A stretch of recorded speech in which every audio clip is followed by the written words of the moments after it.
Welcome to Vanguard, where humans aren't the underdogs. We're the endgame. Enjoy the journey.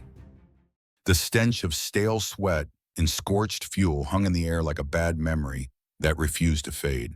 Captain Jade Harris leaned against the frame of his transport ship, the Stormbird flexing his forearm as blood soaked through the torn fabric of his sleeve.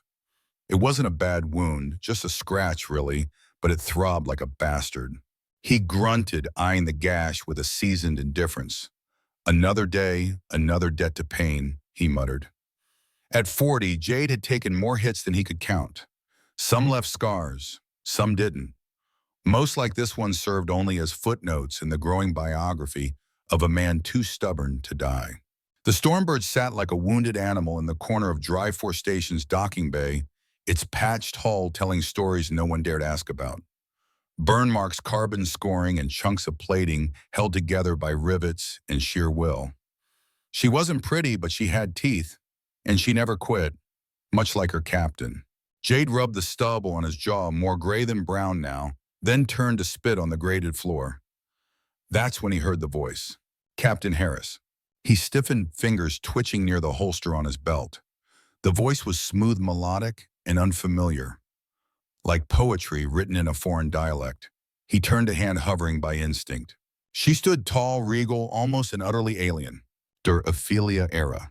7 feet of controlled grace wrapped in a suit that shimmered like oil on water. Her skin, a deep jade green, glowed faintly under the flickering bay lights. Silver white hair tumbled down her back like liquid metal, and bioluminescent dots traced along her collarbones and wrists, pulsing in rhythmic patterns that reminded Jade of star charts. But her eyes, those damned eyes, were what made him pause. Golden without pupils, not glowing, burning. I was told you needed a medic, she said, nodding toward his arm. Her tone held no emotion, but her gaze zeroed in on the wound with clinical precision. Jade tried to stand straighter, suddenly aware of how battered and disheveled he looked. His shirt was torn, boots scorched, hair matted with sweat. It's nothing. Had a little disagreement with some smugglers about a docking fee.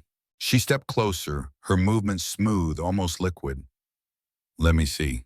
I said it's nuts. Before he could finish, she reached out and grabbed his wrist. Her grip was firm, too firm. Jade opened his mouth to protest but froze as she lowered her head and licked the gash. What the hell are you doing? He hissed, flinching. Her tongue was rough like a cat's, but left behind a tingling warmth. It wasn't unpleasant, it was just unexpected. Way too unexpected. He stared as she ran her tongue along the edges of the wound with methodical precision, then rose back up, her expression unreadable. My saliva contains regenerative enzymes. It's instinctive, she said calmly. You were bleeding. You're not now. Jade looked down. The skin was closing. Rapidly. The wound puckered shut as if time had been fast-forwarded. In seconds, it was nothing more than a red line. From behind them, a loud laugh echoed across the bay. Well, damn, said Bose, the ship's grizzled mechanic, as he sauntered down the ramp of the Stormbird. Now that's what I call HMO coverage. He chuckled, rubbing his oil-stained hands on his pants. Behind him, Mickey, the youngest of the crew, snorted. Her short purple hair bounced as she clutched her mouth, trying not to laugh. Even Ren, the silent pilot, who never reacted to anything, smirked from the shadows. Is that standard practice where you're from? Jade asked, pulling his wrist back. His tone was dry, masking the disorientation bubbling under the surface. On Viria, yes, Aphilia replied, eyes flicking toward him. Your species' healing methods are inefficient. Jade didn't reply immediately. He wasn't sure if he was annoyed, impressed, or something in between. He cleared his throat and turned toward Bose. Cargo secure. Bose nodded, eyes still glancing toward Aphilia with curiosity. Locked in tight cap, sealed vault. Whatever's in that container, it's going nowhere. Good, we launch in 30. A low hum stirred in the background, the bay lights flickering above them.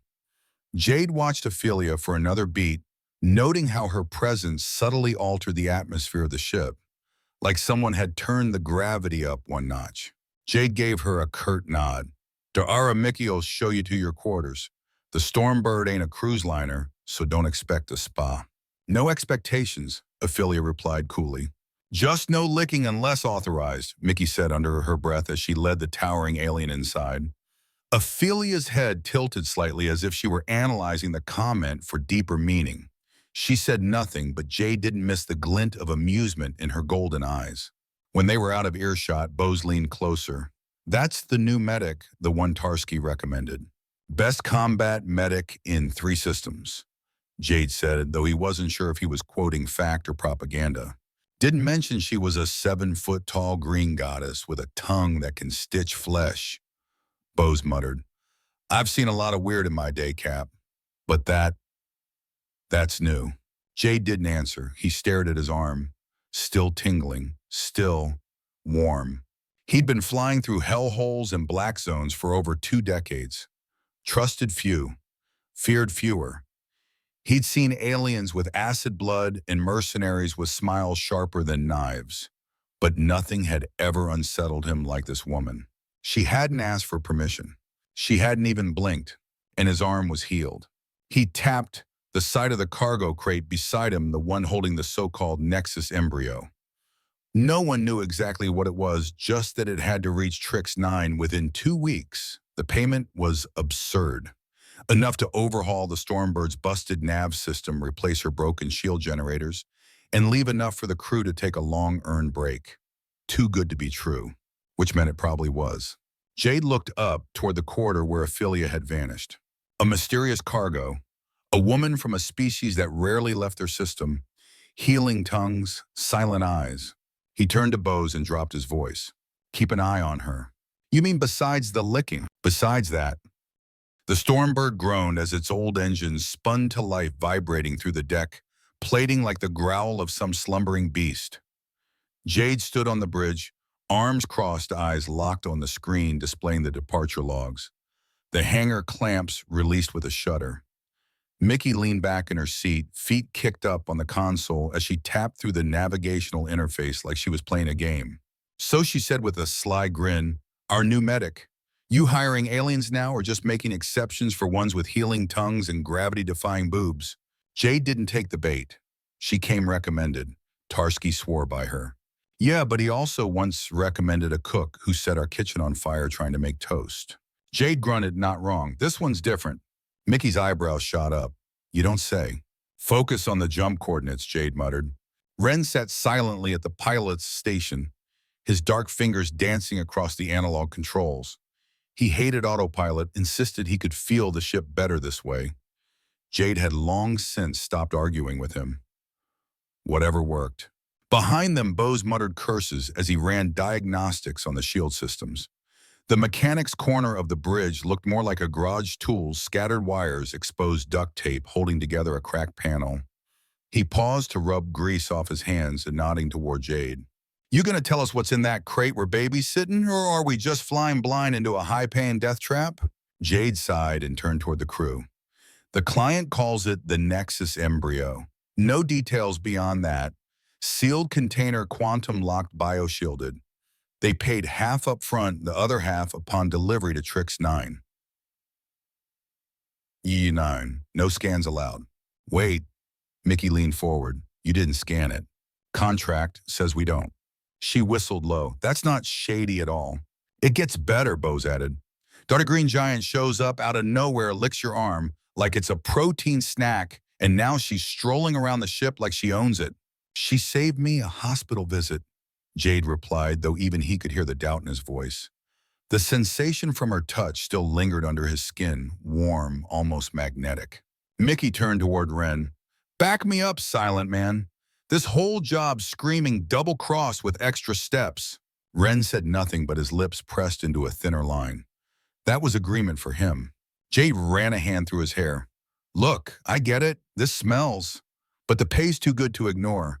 And we've all got repairs overdue and stomachs that ain't seen real food in months. Money doesn't mean much when you're space dust, Mickey mumbled. Before anyone could respond, the Stormbird's proximity sensors blared a sharp warning. The calm atmosphere on the bridge vanished like smoke in an airlock. Talk to me, Jade barked. Ren's voice was low-controlled. 6 vessels incoming. Vector suggests intercept course. Mickey's fingers flew across her console. IDs, damn, not pirates, not fringe raiders. This is Dryfor Station security. Bose looked up from his work. Security, what the hell did we do? Mickey's face paled. They're broadcasting charges, intercept authorization, emergency quarantine protocols, theft of restricted biotech. What biotech, Jade asked, though he already knew the answer.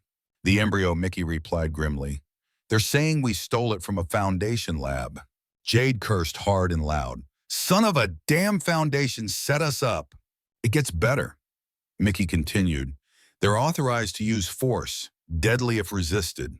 Jade spun toward Ren. Get us out of here. Ren was already working.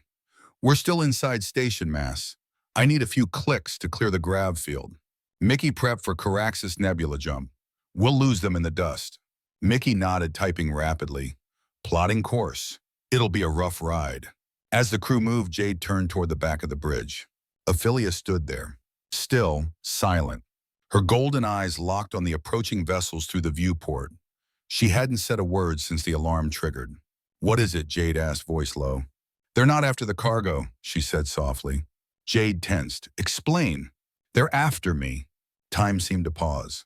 Jade stared at her. What? I am not just a medic, Aphilia said, her tone calm, but her posture tight. I'm what you'd call a fugitive. What the hell does that mean? The Foundation hunts my kind. The Verdian Guardians. Bose raised a brow. Guardian sounds religious. Aphilia nodded once.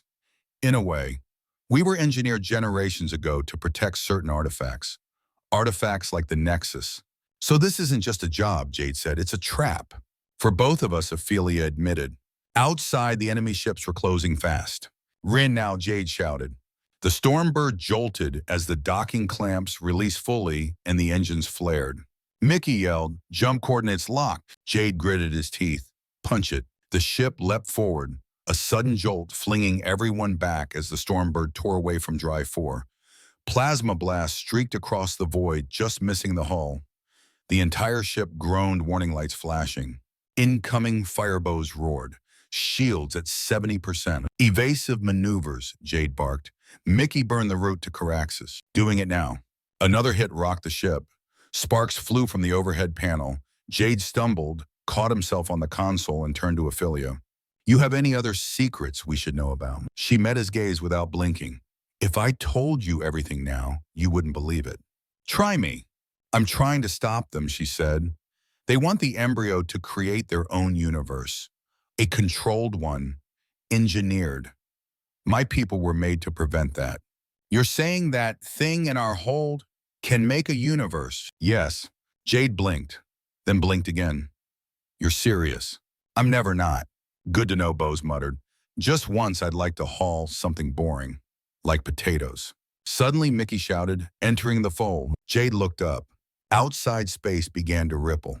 Not like any jump he'd seen. This was wrong. Waves of distortion shimmered ahead like heat on desert sand. What the hell is that? He muttered. Aphilia said. To where? Somewhere they can't follow. With a roar, the Stormbird slammed into the distortion space, stretching light, bending every atom in Jade's body, screaming with impossible tension. Then silence. The ship emerged into swirling mists of blue and violet stars, distorted and distant. Caraxes Nebula, Ren said. We're clear, Mickey whispered. For now. Jade looked at Aphilia. We need to talk. She nodded. Yes, Captain. No more secrets. The Stormbird drifted in the swirling heart of the Caraxes Nebula, hidden behind clouds of ionized gas and gravitational eddies that made scanning nearly impossible.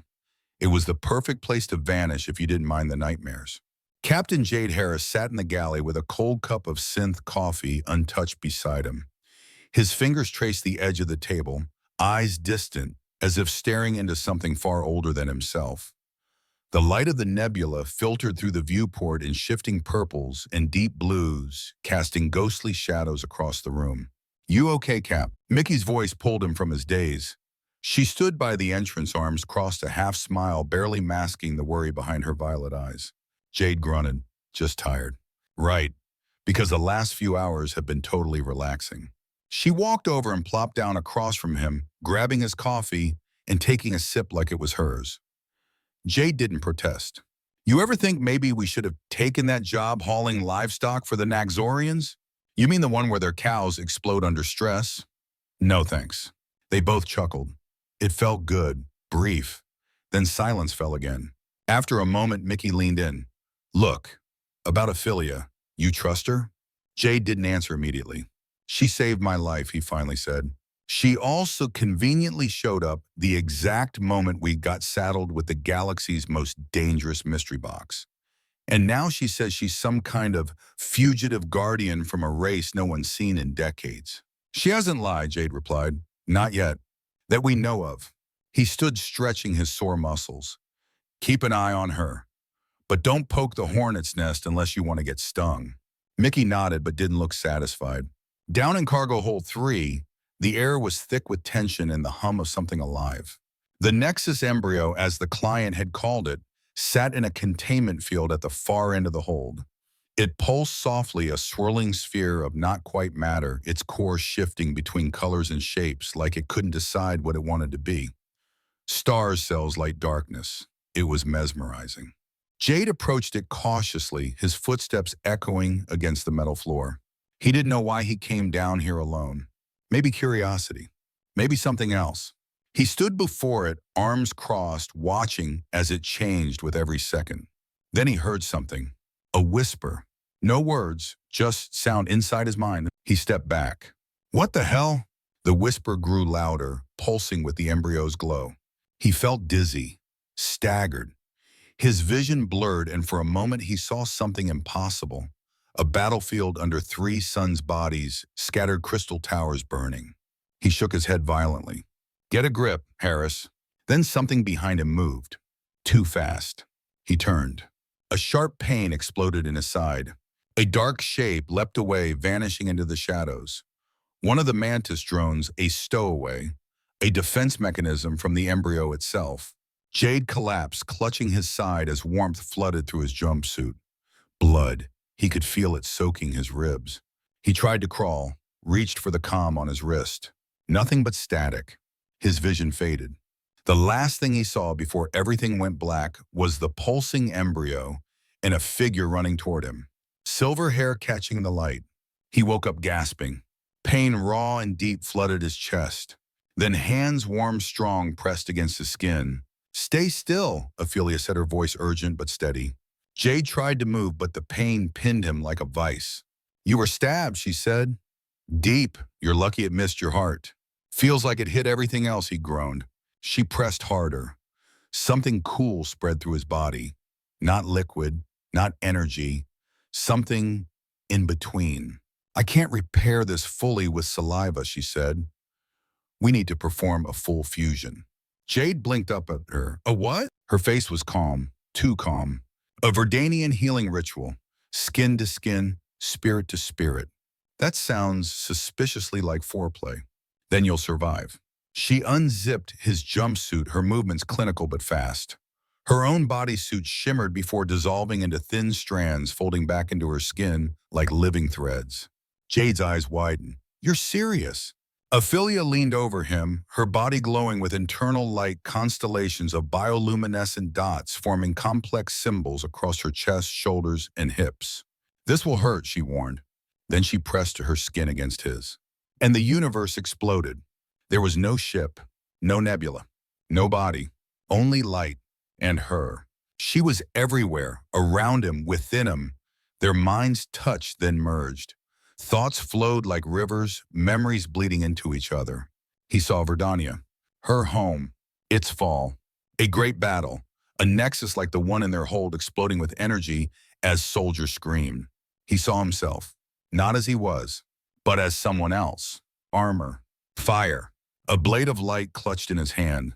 He was leading an army. He was dying, then nothing. The scene shattered. Jade opened his eyes, gasping.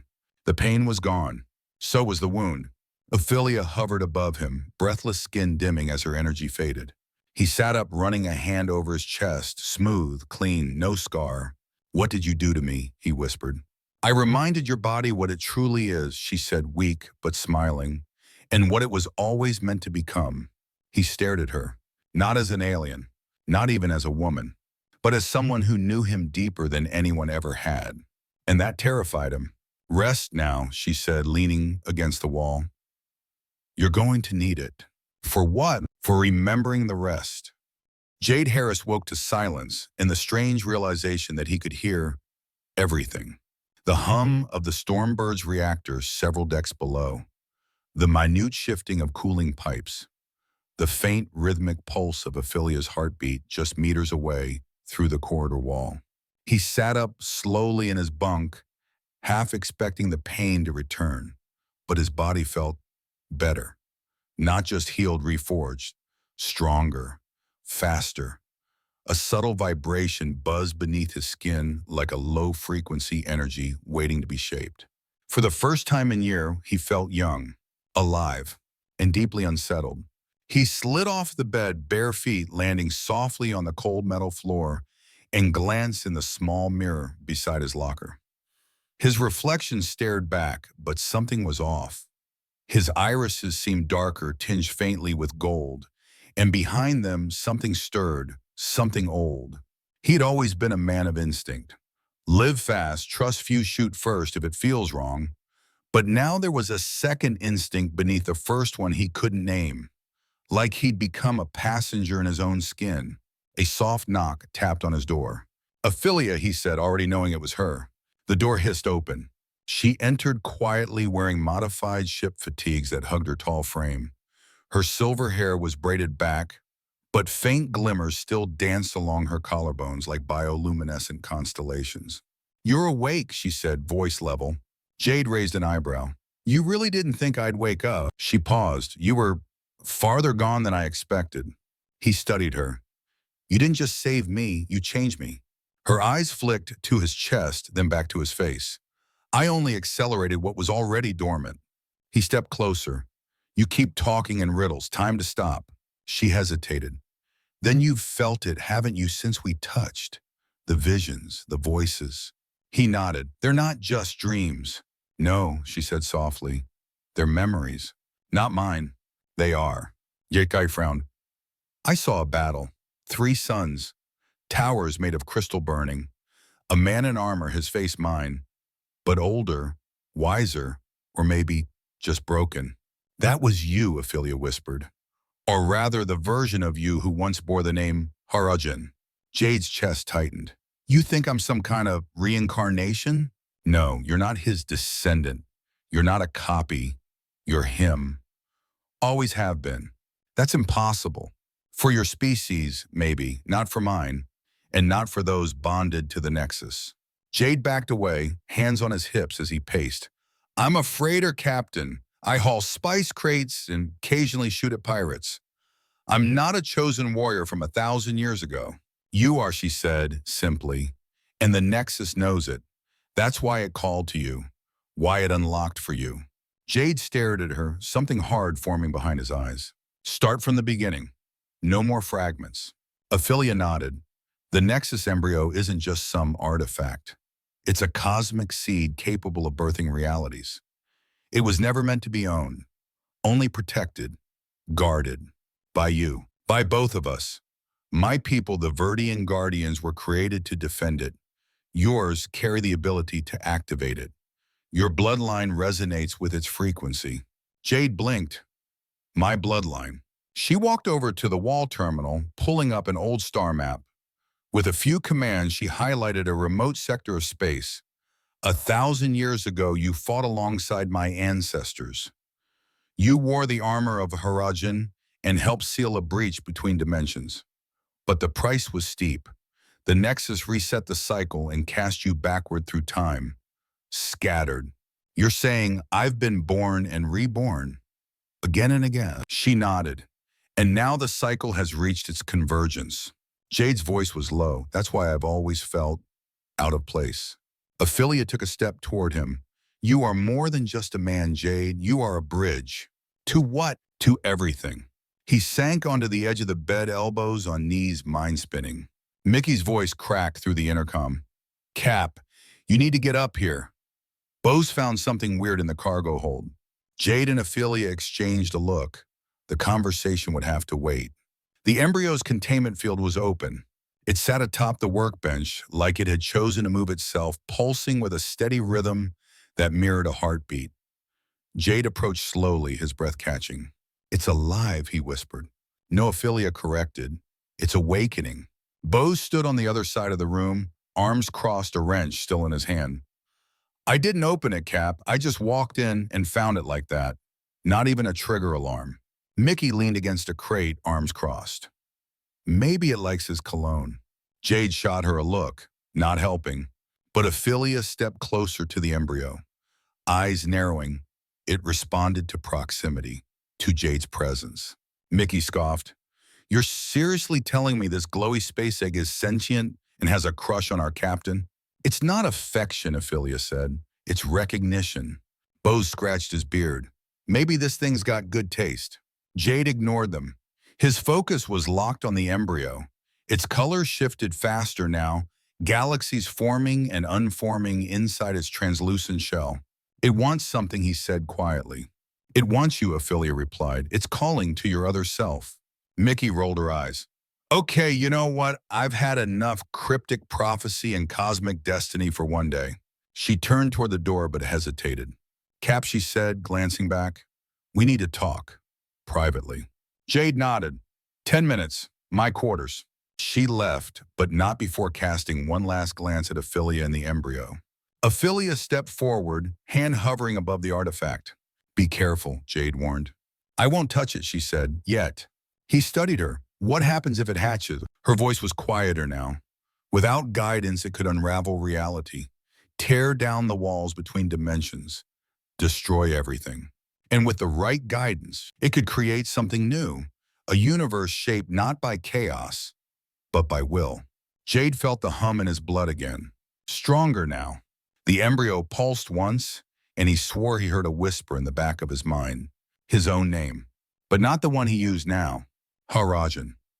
The nebula outside the viewport danced like a living aurora, its ion-charged tendrils wrapping around the stormbird in mesmerizing waves.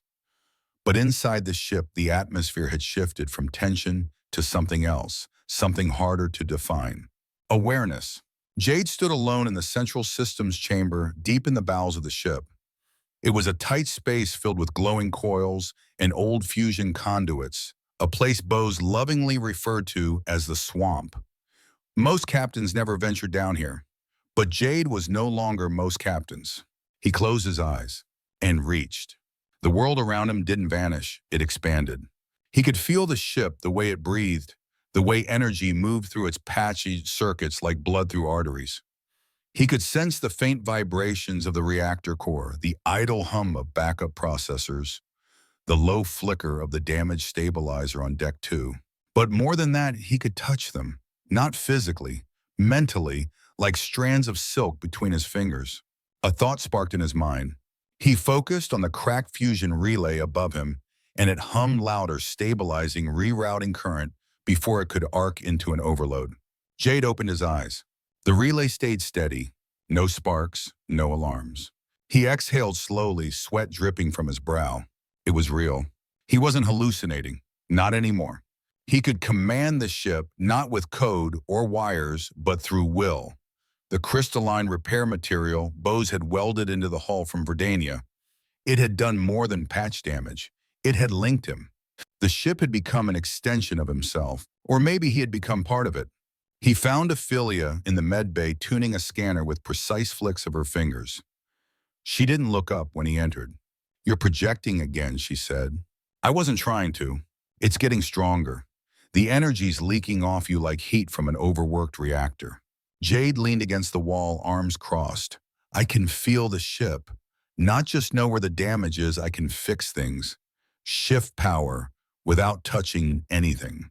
"I told you it would begin," Aphilia said, finally meeting his eyes. "The ritual didn't just save your life. It unlocked what was dormant." He exhaled. "So now would I become some cosmic tuning fork?" She smiled faintly. Inaccurate, but poetic. Jade pushed off the wall. "I need to understand more. I keep seeing flashes, memories, but they're jumbled. Fragments." "You're not just remembering your past," she said. "You're experiencing what's coming. Time is fractal for beings touched by the nexus. The linear flow your kind clings to it doesn't apply anymore. He looked down at his hands. They looked the same, calloused, scarred, human. But they weren't just his anymore. Can I control it? He asked. You're already doing more than you realize. There was a long pause, then Jade said quietly, you knew this would happen. I hoped Aphilia admitted, but I didn't know how much of Harajan remained inside you. He turned to leave, but her voice stopped him at the door. You're not alone in this. Jade nodded, not looking back. I know. That night, the dreams changed. He stood not as Jade Harris, the captain, but as Harajan, the warrior. The field stretched before him, Verdania in its prime. Crystal cities sparkled beneath 3 suns. Banners fluttered atop towers built from living stone. He wore armor forged of silver and black obsidian, etched with runes that glowed with faint blue fire. His face was older, sharper, hardened. He walked among thousands, humans, Virians, hybrids of both. They bowed as he passed. At the heart of the battlefield stood a spire, ancient and cracked, pulsing with unstable energy. The original nexus, its containment had failed. Space itself writhed around it. From the distortion, creatures emerged, twisted forms of light and shadow beings that didn't belong to any plane. They screamed without mouths, and Harajan stood alone between them and the last line of civilization. He raised his weapon, an elongated staff of black crystal. With a thought, it bent into a blade. Then he charged. Jade woke with a gasp, drenched in sweat. The room felt too small, the walls closing in. He stumbled into the corridor, heart pounding, and made his way to the cargo bay. The embryo pulsed stronger now. It knew. It remembered too. He stood before it, breath shallow. You're not just a seed, he whispered. You're a mirror. The embryo flickered, and for a moment he saw his own reflection in its shell. Not as he was, but as he would be. Cloaked in warlight, golden-eyed, transcending flesh. Harajan. The next morning, Mickey confronted him. You haven't been sleeping, she said bluntly, arms crossed as she cornered him outside the nav deck. Jay didn't deny it. And Aphilia keeps looking at you like she's waiting for you to explode. He still didn't speak. What's happening to you, Cap? He met her eyes. I don't fully know yet, but I think I'm the reason the Foundation wants that thing. Because of your blood. No, he said. Because of who I was, who I might still be. Mickey scoffed. That sounds like metaphysical crap. Yeah, he admitted, but it's starting to feel very real. Mickey hesitated, then asked, Are you still you? Jade didn't answer right away. But when he did, it was quiet. I think I always have been. I just didn't remember. Do I need to worry about you flipping out and turning into a god? Jade smirked. If I do, you'll be the first I warn. She gave a dry laugh. Appreciate the courtesy. Later, alone again in the systems room, Jade placed a hand on the conduit wall. The ship hummed back, and he spoke to it, not in words, but in pulses of thought. He felt the stabilizer recalibrate systems syncing more smoothly. Then a new signal faint buried beneath encrypted junk noise. He focused. It was a ping, coming from Trixs 9. Encrypted, subtle, but definitely a summon. Jade stepped back, breath catching. They know we're coming. 3 weeks had passed since the escape into the Caraxes Nebula. 3 weeks of hiding, of healing, of training. And now Trixs 9 loomed ahead. Jade stood on the bridge of the Stormbird, his fingers curled around the command rail as the planet filled the forward viewport. It was stunning, swirling bands of blue-green veined with silver like rivers of living light. 3 moons orbited in perfect triangulation, one crimson, one turquoise, one amber, each pulsed with faint, rhythmic energy. It's beautiful, Mickey whispered from the nav console. Hard to believe something that pretty could be this damn dangerous. Jade said nothing. Since Verdania, he hadn't been the same, and the crew knew it. He moved differently, thought differently, and the ship responded to him in ways no normal vessel should. He could bend light currents, feel pressure fluctuations in the hull like muscle spasms. He'd rerouted power using nothing but thought. Even Ren, ever the stoic pilot, had begun glancing at him with silent unease. They weren't sure who he was anymore. Sometimes neither was he. Aphilia entered the bridge in full armor, an iridescent exosuit woven with living fibers from Verdania's crystal flora. She moved with precision, now each step balanced and deliberate. But what caught everyone's attention wasn't the armor. It was the faint curve of her abdomen. Mickey's jaw tensed slightly, but she said nothing. "You sure about this?" Jade asked her quietly. Aphilia nodded. "The embryo is destabilizing. If we don't install it in a proper containment chamber soon, it could fracture space-time itself." Reassuring as ever, Bose muttered as he stepped onto the bridge, wiping grease from his hands. "Remind me again why we're flying straight into the place where everyone wants us dead." "Because this is where the Temple of Convergence is," Aphilia said. "The only place in this quadrant with the architecture and resonance needed to stabilize the embryo." "Yeah," Mickey added dryly, "assuming we don't get atomized first." Ren looked up from his console. Incoming contact. Everyone turned. The screen flickered. A ship appeared, sleek silver and utterly silent. It hovered above the planet like a predator sizing up prey. Then another, and another. Soon a dozen silver vessels surrounded the Stormbird, boxing them in like a silent, synchronized cage. "Guardian ships," Aphilia said grimly. "Automated, older than your species' first moon landing, but deadly." "Evasive action," Jade asked. "No point. They'll destroy us before we even break orbit." "They're hailing us," Ren said. "Put it through." The screen shifted. A face appeared. Or rather, something shaped like a face, silver and reflective, studded with stars beneath its skin. Its eyes were twin voids swirling with galaxies. Its voice echoed in layered tones that made Jade's ears vibrate. "Vessel Stormbird, you are carrying forbidden cargo and harboring a known traitor. Prepare for surrender and immediate extraction." Jade stepped forward. "This is Captain Jade Harris. The cargo you're so eager to seize is on the brink of destabilization. Attacking us could trigger a collapse event." "Deception is inefficient," the voice replied. "We recognize the energy signature of Harajan. You will be guided to the surface.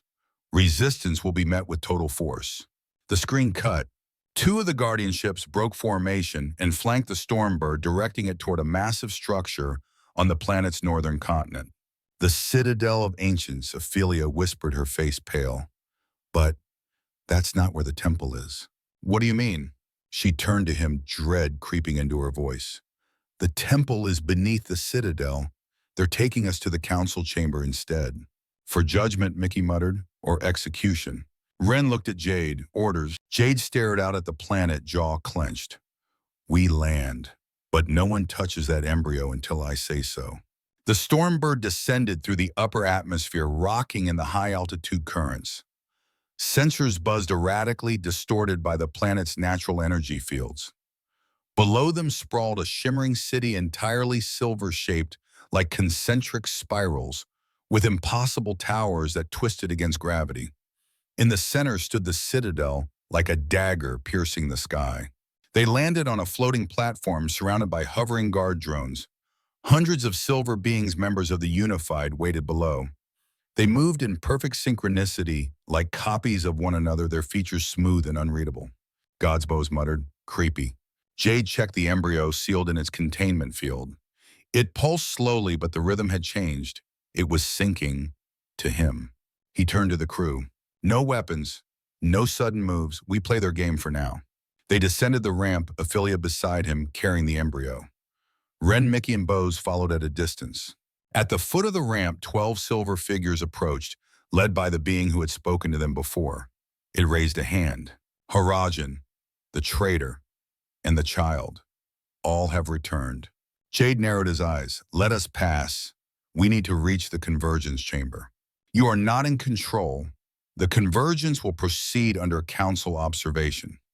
Surrender the embryo." Aphilia clutched it tighter. "No." Two guardians stepped forward, weapons forming from their liquid arms. Jade raised a hand. "You fire, you risk everything." "We calculate the risk," the being said. "Surrender or be reabsorbed." "Reabsorbed," Mickey echoed, her voice low.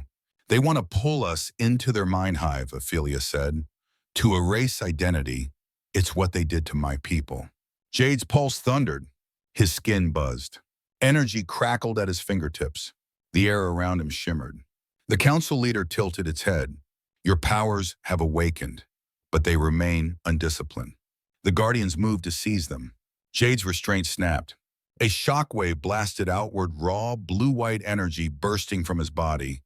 The Guardian staggered, losing shape momentarily before reforming. Enough, he bellowed. You want a convergence? You'll get one. He turned to Aphilia.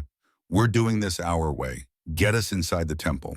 She nodded and threw a small crystal against the platform. The floor beneath them rippled, then dissolved, revealing a spiraling staircase descending into the heart of the citadel.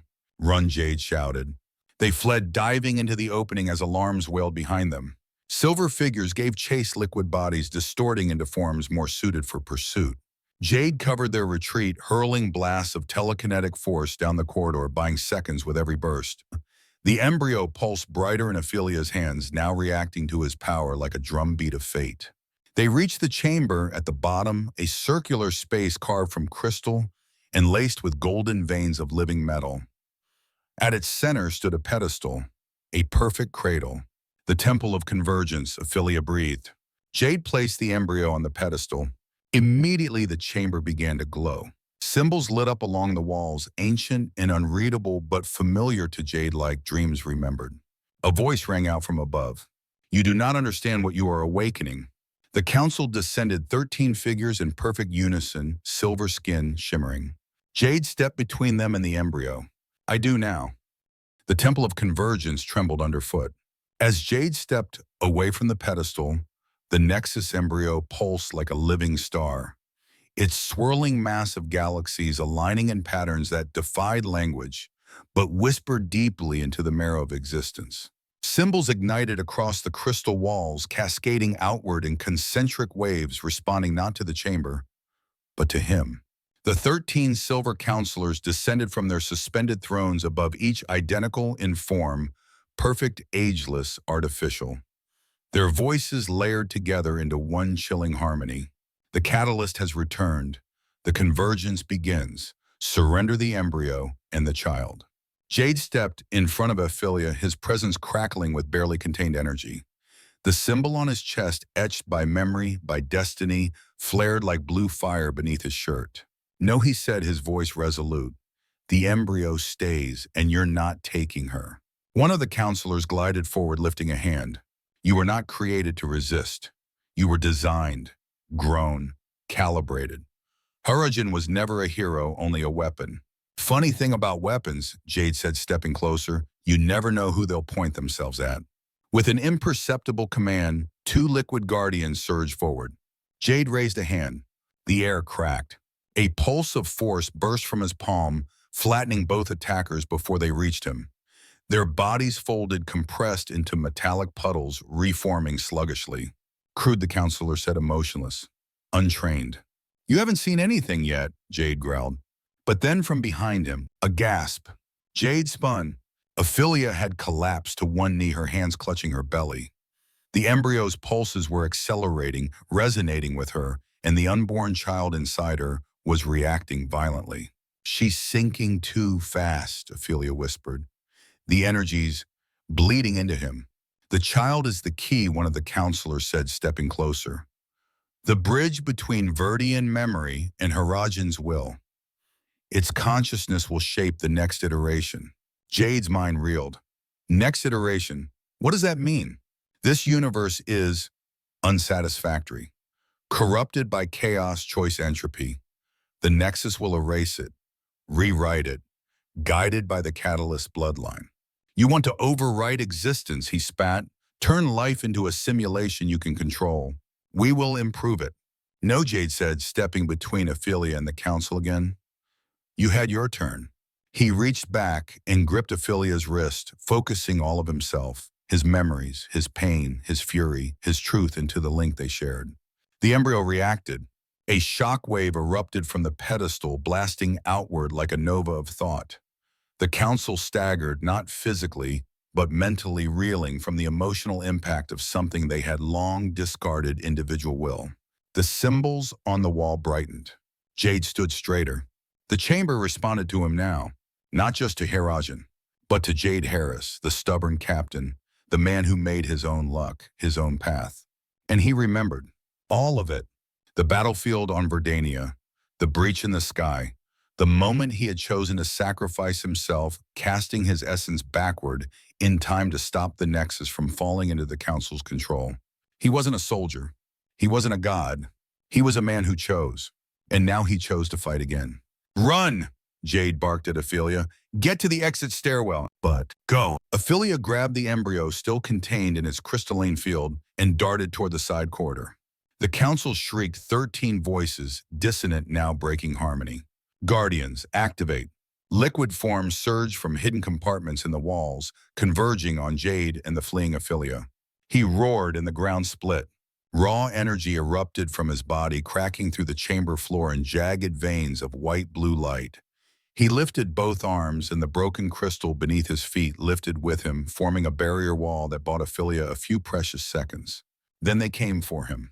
The first Guardian lunged its form, shifting into a bladed lance midair. Jade caught it barehanded. The metal liquefied in his grip, screaming as he overrode its shape, collapsing it into a sphere of inert mass and hurling it backward into the Council line. Another came from behind, too slow. Jade spun, Duck swept its legs with a kinetic wave and brought his elbow down, shattering the drone's head like glass. But they kept coming. He was fast, but not invincible. A whip of liquid steel wrapped around his leg, pulling him to the ground. He kicked out with a burst of directed force, but 3 more closed in. One stabbed right into his side. Jade screamed, not in pain and rage. The force of it sent shockwaves through the air. The embryo pulsed harder in the distance. Aphilia looked back, hesitating. "No," Jade shouted. "Don't stop. Protect the child." She vanished into the corridor. And Jade stood again, bleeding, shaking, but burning with light. The temple shook violently. Warning sirens began echoing from deeper inside the citadel as the entire structure responded to the energy spike. The embryo now carried in Aphilia's arms was changing. Its shape no longer static. Its glow aligned with her heartbeat and the baby's. Reality around her shimmered, walls bent, gravity hiccuped. She ran, stumbling into a crystalline corridor that sloped upward toward a blast door. Behind her, screams, metal on stone, and the sound of Jade's energy shattering the Guardians one by one. Until it stopped, a silence deeper than space. Then a voice, soft, familiar. "Aphilia." She turned. Jade stood barely blood-streaked down his side. His eyes glowed faint gold hair matted to his face. Behind him, the entrance collapsed. "Come on," he panted. "We're not done yet." They emerged into a secondary chamber, a convergence junction designed for one purpose, final attunement. The pedestal in the center rose like a throne of crystal, humming with readiness. "The embryo needs a final trigger," Aphilia said. "Blood, yours." Jade nodded. He didn't hesitate. He drew the blade from his belt, Serac steel, and sliced across his palm. He pressed his hand to the embryo. The chamber responded. Everything did. The light exploded outward, not destructive, but revelatory. The walls went translucent. The citadel above became visible, thousands of unified, moving in harmony, now faltering, breaking rhythm. Individuality returned. Faces once blank, now twisted in confusion, then fear, then recognition. From above, the 13 counselors shrieked, "No, you do not understand what you unleashed." But it was too late. The energy wave erupted like a silent tsunami. Jade stood in the eye of the storm, his breath ragged, his hand still bleeding. But around him, the embryo pulsed, gently now, stable, alive. And the stars were different. He could feel them. A million voices freed, a billion paths rewritten. A universe not reset, but reborn. By will, not design. He turned to Aphilia. She was crying, silently, tears of light. They said nothing. They didn't need to. The citadel was silent. No alarms, no marching, no commands from the council. Just the soft hum of reality reassembling itself one thread at a time. Jade stood in the chamber, his blood still fresh on the now glowing pedestal. The Nexus embryo, once a roiling chaos of potential, had settled. It pulsed with warm light, breathing in sync with his own heartbeat. Aphilia stepped forward, her hand still resting on her stomach. The child inside her stirred gently, no longer overwhelmed. The resonance had reached equilibrium. Jade looked around the crystalline chamber. The walls had transformed, no longer sterile and cold, but alive, rippling like the surface of a lake touched by wind. Color shifted, softly echoing thoughts, memory and will coalescing in form. He took a deep breath. I remember, he said quietly. All of it. She nodded. I know. I was created to be a weapon, sharpened by design, a blade to cut across dimensions. But you chose something else. He turned toward her, eyes glowing faintly. I chose to protect. She reached out, fingers brushing his. You always did. Above them, the unified reeled in confusion. Thousands of silver-skinned beings stood frozen on walkways, plazas, and control decks.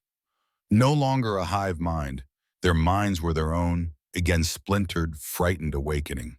The council thrones had cracked. Their former occupants, once identical, were now distinct. Different shades, different expressions. Some wept, others knelt in silence. One laughed, a hollow sound of disbelief and liberation. I remember my name, whispered one, Terius. Another clutched their head. We were so certain we were unity, but we were nothing. No, said a third. We were everything except ourselves. Across Trixs 9, a ripple of individual thought took hold like wildfire. From genetic archives to robotic caretakers, everything once designed to obey now paused, questioning, wondering. Freedom had arrived, and with it choice. On the bridge of the Stormbird, Mickey sat at the controls, staring at the view screen in stunned silence. The city below pulsed like a living being. Light spread out in circles from the Citadel's heart, washing over buildings, towers, and ships alike. What the hell just happened? She whispered. Ren, ever quiet, stood beside her, arms crossed. I think, he said slowly, he won. Bose entered behind them, wiping black grease from his forehead. The embryo's energy just rewrote the entire damn planet. Systems are resetting. Network traffic just turned into poetry. Mickey blinked. Come again. Yeah, one of the satellites started transmitting something in verse, rhyming couplets, in like 12 languages. She stood staring at the signal feed. Well, shit. Guess that's what happens when your boss becomes a god. Ren didn't smile, but his eyes softened. Not a god, he said. A guardian. Back in the convergence chamber, Jade knelt beside the embryo. His reflection shimmered on its surface, no longer the weary, scarred captain of a junk-class freighter, but something else, something more. I can feel everything, he whispered. The stars, the dark matter, time bending around the edges. You're connected to the foundation of what can be, Aphilia said. You're no longer bound by what was. He turned toward her. Then we can fix it all. She frowned. Jade, we can stop the wars, the dying, reshape the void into something beautiful. Her hand found his. And if you do that alone, what's the difference between you and them? That stopped him. Silence stretched. I'm scared, he admitted. You should be. Power without fear is just tyranny in disguise. He closed his eyes. The embryo pulsed. And then he did something unexpected. He let go. The embryo hovered gently off the pedestal, suspended by will and memory. And Jade stepped away. It belongs to all of us, he said. Not me, not the council, not even the guardians. He looked toward Aphilia, then toward the ceiling, feeling the minds above waking like newborn stars. This reality doesn't need a god. He reached out with thought. And for the first time, not as Harajan, not as Catalyst, but simply as Jade Harris, he set the universe free. Days later, the Stormbird floated in orbit above Trixs 9. Its hull shimmered with crystalline patches that pulsed in tune with the new energy grid below. The ship had become more than metal. It was bonded alive in a way few vessels had ever been. Jade stood at the viewport, arms folded, watching the silver-blue clouds swirl beneath him. Aphilia entered quietly, her presence a calm he now carried like a second breath. You sure you're ready for this? She asked. He glanced at her stomach where their child, now grew peacefully. No, he said honestly, but I'm going anyway. They both smiled. Where first, she asked. He turned toward the nav screen where 100 blinking stars awaited. Wherever they need us. The Stormbird turned slowly, thrusters lighting up. Across the stars, word would spread of the convergence, of the fall of the council, of the man who remembered, chose, and set it all free. But Jay didn't care about legends. He had a ship, a crew, a partner, a child on the way, and a galaxy full of futures waiting to be written, not by fate, not by design, but by will. His, yours, ours.